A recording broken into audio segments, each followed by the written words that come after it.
Hello everyone, welcome to our YouTube channel free UPSC preparation. आज हम बात करेंगे पुलिस रिफॉर्म्स के बारे में। इससे पहले हमने लॉ एंड ऑर्डर एडमिनिस्ट्रेशन में काफ़ी सारी चीज़ें पढ़ी हैं। तो अगर अभी तक आपने चैनल को सब्सक्राइब नहीं किया है, please subscribe the channel, like the video and अगर आपको कोई डाउट है या कोई आपके मन में सजेशन है जो आप हमें देना चाहते हैं तो आप कमेंट सेक्शन में हमें बता सकते हैं। तो चलिए स्टार्ट करते हैं। Police reform in India. Max Weber ने स्टेट को डिफाइन किया था as an organization that has a monopoly over the legitimate use of physical force. सिर्फ गवर्नमेंट या स्टेट ही फिजिकल फोर्स का लेजिटिमेट यूज कर सकता है। और ये जो फिजिकल फोर्स यूज कौन करता है? गवर्नमेंट का कौन सा ऑर्गन? पुलिस। ठीक है, the police are the instrument of physical force of the state. They have to bear the burden of failure of other instrument of governance as well. But बहुत सारे ऐसे इंसिडेंट होते हैं जिसकी वजह से हमें लगता है कि पुलिस रिफॉर्म की बहुत ज़्यादा ज़रूरत है। Due to poor infrastructure and lack of trained officials incident like Dimapur lynching. I hope आपको ये इंसिडेंट याद होगा। ठीक है, दीमापुर लिंचिंग में क्या हुआ था कि जो मॉब थी वो प्रिजन में एंटर कर गई थी। ठीक है, and the Supreme court has issue directive for police reform इन 2006। ये आगे हम आने वाली स्लाइड्स में डिस्कस करेंगे सुप्रीम कोर्ट की जो जजमेंट रही, प्रकाश सिंह बादल जजमेंट जिसको कहते हैं। But the directive were not effectively implemented by the respective state government. तो ऐसा क्यों हुआ? मेनली इशू समझते हैं पुलिसिंग में क्या इश्यूज़ हैं, क्योंकि जब हमें इश्यूज़ पता होते हैं तभी जा करके हम रिफॉर्म की बात कर पाते हैं। तो सबसे पहले जो हमारा ह्यूमन राइट कमीशन है एट द नेशनल लेवल, उसने कहा था कि अगर कंट्री में ह्यूमन राइट सिचुएशन इम्प्रूव करना चाहते हैं तो आपको पुलिस रिफॉर्म करना ही होगा। NHRC has made it very clear that with every passing year, the evidence before the commission mounts that there must be major police reform in the country if the human rights situation is to be improved। यानी कि हर बीतते हुए साल के साथ बहुत सारे ऐसे सबूत हमारे सामने आ रहे हैं जिनसे ये बात पूरी साबित हो रही है कि अगर ह्यूमन राइट सिचुएशन को इम्प्रूव करना है तो पुलिस रिफॉर्म लाने की ज़रूरत है। मेन जो इशू है वो है पॉलिटिकल पुलिस एक्सेस का। पॉलिटिक्स और पुलिस का जो नेक्सस जो होता है, ठीक है, पॉलिटिकल पुलिस के बीच में, ये पुलिस की क्रेडिबिलिटी को बहुत ज़्यादा अफेक्ट करता है। और जो स्टेट पुलिस ट्रेनिंग स्कूल्स होते हैं उनके अंदर इंफ्रास्ट्रक्चर या फिर जो ट्रेनिंग मटेरियल होता है या ट्रेनिंग इक्विपमेंट की ज़रूरत होती है वो प्रॉपरली वहाँ पर नहीं अवेलेबल होता। Most of the times the state police training schools where a large majority of policemen undergo training are ill equipped, staffed of funds and staffed by unwilling instructors. तो जब आप किसी चीज़ को या किसी पर्टिकुलर पर्सन को ट्रेन ही अच्छे से नहीं करोगे, हाउ कैन यू एक्सपेक्ट कि वो आगे जा कर के एक अच्छा जो है वो पर्सनल बन पाएगा। तो हमारे ट्रेनिंग सिस्टम के अंदर भी कुछ खामियां हैं। It is general observation that the intelligence gathering effort are devoted mainly to gathering information about major law and order problems, while adequate attention is not paid to the collection of intelligence relating to commission of crime। यानी जो बड़े बड़े crimes होते हैं या ऐसे cases जो बहुत बड़ा इम्पैक्ट उनका देखने को मिलता है, उनसे रिलेटेड ही हम इंटेलिजेंस गैदरिंग का काम कर पाते हैं। लेकिन बहुत सारे छोटे छोटे क्राइम के ऊपर ज़्यादा ध्यान नहीं दिया जाता, और ख़ास करके ऐसे क्राइम्स भी बहुत होते हैं जिनकी कोई रिपोर्टिंग ही नहीं हो पाती है। तो इंटेलिजेंस गैदरिंग जो वो कहीं ना कहीं ये वीक है। एंड सिंस द, या ये तो कह सकती है कि वीक है या फिर उनकी प्रायोरिटीज़ कुछ और हैं। Since the police is the primary agency of criminal justice system which protect human rights, it is essential to sensitize the police personnel to gender issues। आपको पता होगा कि जेंडर इश्यूज़ को लेकर के हर एक सेक्टर के अंदर लोगों को सेंसिटाइज या फिर उनको सेंसिबल बनाने की ज़रूरत है। तो पुलिस में भी ऐसा ही है, जेंडर इश्यूज़ को लेकर के उनको अवेयर करने की। और अवेयर हमें पता होता है, ऐसा नहीं है कि हमें जेंडर इश्यूज़ के बारे में पता नहीं है, पता है, लेकिन अभी उसके ऊपर अच्छे से ज़्यादा ध्यान देने की ज़रूरत है। ठीक है, जो पुलिस पर्सनल्स हैं उनको सेंसिबल बनाने की ज़रूरत है। Then definitely there is gender disparity. It is another issue as in the criminal justice system the representation of women is low in all wings and especially the police। Police के अंदर आप देखेंगे कि police में जो female होती हैं या जो विमेंस होती हैं उनका विमेन का रिप्रेजेंटेशन बहुत ही कम है। Then there has been many years of debate on policing and reforms in India, with the commission after commission submitting reports and recommendation to government, but अनइम्प्लीमेंटेड रही हैं बहुत सारी रिपोर्ट। तो 2006 के अंत तक आते आते रिफॉर्म प्रोसेस में कुछ चेंज आया, एक शिफ्ट देखने को मिला। यहाँ पर जुडिशरी आगे आती है, सुप्रीम कोर्ट आगे आता है और ये कहा जाता है इंडियन गवर्नमेंट पुलिस अकाउंटेबिलिटी को इंश्योर करने के लिए एक नया ड्राफ्ट पुलिस एक्ट या फिर कह सकते हैं मॉडल पुलिस एक्ट जो है वो बनाएगी। तो ये ड्राफ्ट मॉडल पुलिस एक्ट जो है वो national police act drafting committee ने डिज़ाइन करके गवर्नमेंट को दिया था। तो सुप्रीम कोर्ट के डायरेक्टिव क्या थे वो समझ लेते हैं। 1996 में 2 डीजीपी यानी कि 2 डायरेक्टर जनरल ऑफ पुलिस ने सुप्रीम कोर्ट से कहा कि वो जो हमारे पुलिस में कुछ ऐसे इश्यूज़ हैं, उन इश्यूज़ के बारे में पुलिस की बैड प्रैक्टिसेस सामने आ रही हैं या फिर पुलिस अच्छे से काम नहीं कर रही है, उन इश्यूज़ को डील करने के लिए सुप्रीम कोर्ट डायरेक्टिव इशू करे to the central and state government. ठीक है, यानी डीजीपी जो है वो सुप्रीम कोर्ट के पास जाते हैं और ये रिक्वेस्ट करते हैं कि वो गवर्नमेंट को डायरेक्टिव इशू करे ताकि जो पुलिस के अंदर प्रैक्टिसेस हो रही हैं उनके ऊपर थोड़ा सा कंट्रोल किया जा सके।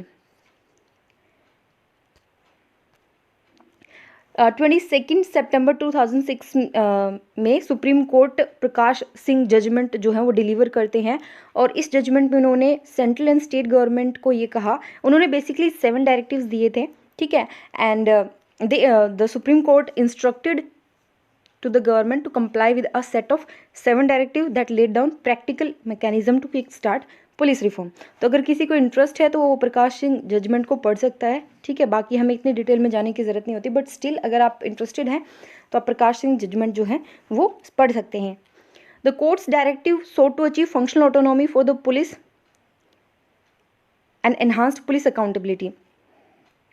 मेनली यही था कि पुलिस, एक तो जो पॉलिटिकल और पुलिस का जो नेक्सस होता है वो ख़त्म किया जाए, यानी कि उनको फंक्शनल ऑटोनॉमी मिले, और दूसरा पुलिस क्या काम कर रही है उसके लिए एक अकाउंटेबिलिटी मैकेनिज्म भी होना चाहिए। Then the Supreme Court required all government at central and state level to comply with the 7 directive by 31 December 2006 and to file affidavit of compliance by the 3 January 2007। उन्होंने 2006 31 दिसंबर तक का टाइम दिया था और ये कहा था कि 3 जनवरी 2007 तक हमारे पास एफिडेविट जो है वो जमा हो जाने चाहिए। State government response varied tremendously, कईयों ने कंप्लाई किया, कईयों ने कंप्लाई नहीं किया, कईयों ने ऑब्जेक्शंस भी उठाए। ठीक है, और कईयों ने जो है वो कोर्ट से कहा कि वो रिव्यू करे अपनी जजमेंट को लेकर के। Then there are certain initiatives toward reform. सबसे पहले पुलिस एक्ट बनाया गया था इन द ईयर 1861। 1861 आप याद कीजिए, 1857 में रिवोल्ट होती है। ठीक है, सिपाही म्यूटिनी जिसको बोलते हैं आप। उसके बाद में इंडिया में जो गवर्नेंस स्ट्रक्चर चेंज होता है, अथॉरिटी चेंज होती है, उसके बाद में 1861 में पुलिस एक्ट बनाया गया था। डेफिनेटली ये एक्ट उतना एफिशिएंट नहीं था, ये चीज़ ब्रिटिशर्स जो थे उन्होंने भी रियलाइज़ की थी, और ये अभी हम 2020 तक ये चीज़ हम अभी कंटिन्यू कर रहे हैं। सो डेफिनेटली इस चीज़ को सोचने की ज़रूरत है कि हमारी जो फाउंडेशन है ना पूरे पुलिस उसकी, वो फाउंडेशन ही कहीं ना कहीं इनएफिशिएंट है। So the fact that police act of 1861 had failed to produce an efficient and a professional police force had been realized even by the Britishers. So there were many effort by the British to improve the system. सबसे पहले 1902 में Fraser commission आता है to examine the system and suggest changes. तो Fraser commission बहुत सारी recommendation देते हैं, बट वही है इनकी रिकमेंडेशन प्रॉपरली लागू नहीं हो पाती है। इधर फेल टू रिकॉग्नाइज और conveniently ignore the fact that most of the ills afflicting the organisation could be ascribed to the system established by police act of 1861 and the philosophy of police that was prescribed. Simple सी बात है कि Fraser commission भी इस चीज़ को समझ नहीं पाए या इस चीज़ को रिकॉग्नाइज नहीं कर पाए कि जितने भी पुलिस सिस्टम में प्रॉब्लम्स है उसका मेन रीज़न जो है वो आपका पुलिस एक्ट ऑफ 1861 ही है। And the colonial system of policing established by the act this continue to remain in existence. तो ये अभी तक भी चल रहा है। 1947 में कंट्री इंडिपेंडेंट होती है, बट स्टिल हमारे साथ बहुत सारा पॉलिटिकल सिस्टम चेंज होता है, लेकिन जो स्ट्रक्चर है गवर्नेंस का वो मोर और लेस सिमिलर ही रहता है। सो पुलिस सिस्टम भी बिना कोई अल्ट्रेशन, कोई थोड़ा बहुत चेंज किया गया होगा तो अदरवाइज मोर और लेस अनअल्टर्ड रहता है.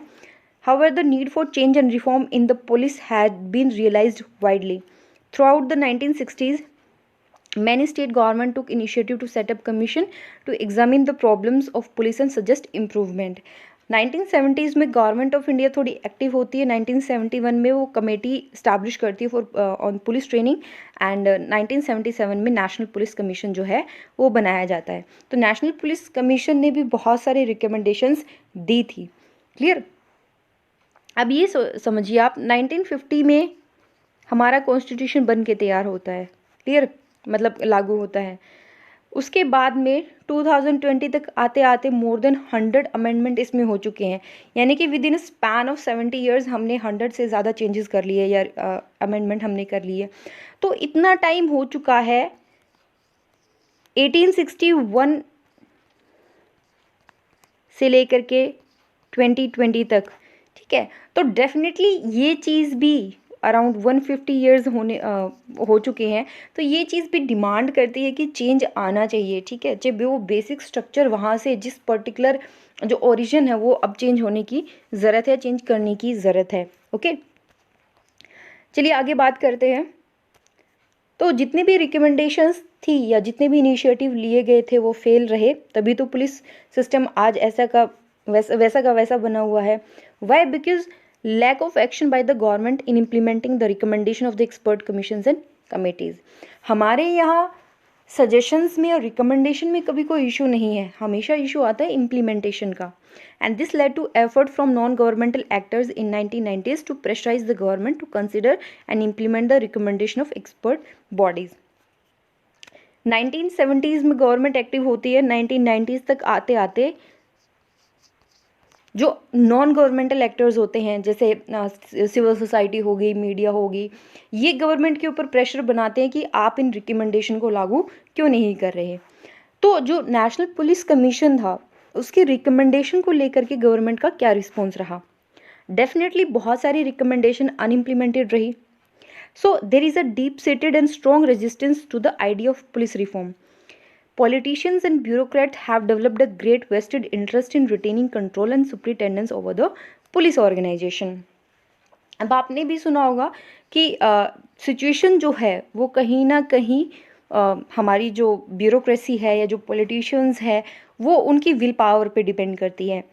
Indicative of the deeply entrenched resistance to the police reform is the fact that a letter written on the subject in 1997 by Shri Indrajit Gupta, the then Union Home Minister, to the Chief Minister of all state, exhorting them to rise above narrow partition or political consideration and introduce police reform on the lines recommended by NPC, failed to produce even a single response. इसको मैं simple language में अगर मैं कहूँ, अप्रैल 1997 में तब के जो यूनियन होम मिनिस्टर थे श्री इंद्रजीत गुप्ता, वो सारे स्टेट के चीफ मिनिस्टर्स को ये कहते हैं कि आपको पुलिस रिफॉर्म के लिए सीरियस कंसिडरेशन या सीरियसली कंसिडर करने की ज़रूरत है. तो इस लेटर ने एक सिंगल रिस्पॉन्स भी प्रोड्यूस नहीं किया, यानी कि किसी भी स्टेट के मिनिस्टर्स ने इसको लेकर के कोई भी रिस्पॉन्स नहीं दिया. So within the establishment also there are those who are content to retain the status quo. Change को लेकर के हम सब थोड़े से रेजिस्टेंस हो जाते जब चेंज की बात आती है. सो सेम पुलिस ऑर्गेनाइजेशन में भी है कि वो स्टेटस को मेंटेन करना चाहते हैं. Closely related to associated with powerful interest, they acquisition in the end allow the system to continue. The existing system is unacceptable. It has resulted in subverting the rule of law and in obstructing the growth of healthy and professional system of policing. It must change. Definitely change की ज़रूरत है, यही बात हम कह रहे हैं. अब हमारी फेवरेट कमीशन जो रहा है सेकंड ARC, उसने भी कुछ रिकमेंडेशन दी हैं रिगार्डिंग पुलिस रिफॉर्म. वो क्या है फटाफट देख लेते हैं और ये चीज़ आप याद रखें ताकि आपके आंसर में आपको लिखने में हेल्प मिले. पहली रिकमेंडेशन ये थी कि that 33% of police force should be women, gender issues को लेकर के. देन फोरेंसिक इंफ्रास्ट्रक्चर ज़्यादा अच्छा हो ताकि क्रिमिनल जस्टिस सिस्टम और भी बेहतर हो सके. Independent inspector of police to conduct performance audit. Performance audit क्या होता है कि किसी पर्टिकुलर पर्सन की परफॉर्मेंस कैसी रही उसको लेकर के ऑडिटिंग हो। जो नॉन कोर पुलिस फंक्शंस हैं वो बाकी आउटर एजेंसीज को दिए जा सकते हैं। देन एक पुलिस एस्टैब्लिशमेंट कमेटी सेटअप की जाए headed by the chief secretary, and then state police performance and accountability commission to be established. तो ये कुछ रिकमेंडेशन थी, इनको आप अच्छे से याद कर सकते हैं। इसी के साथ आज का लेक्चर खत्म करते हैं। आप ये जो स्लाइड्स हमने यूज़ किए ये पढ़ सकते हैं हमारी वेबसाइट www.freeupscpreparation.com पे। और अगर अभी तक आपने चैनल को सब्सक्राइब नहीं किया है, please subscribe the channel, like the video, comment and share as much as you can. Thank you so much.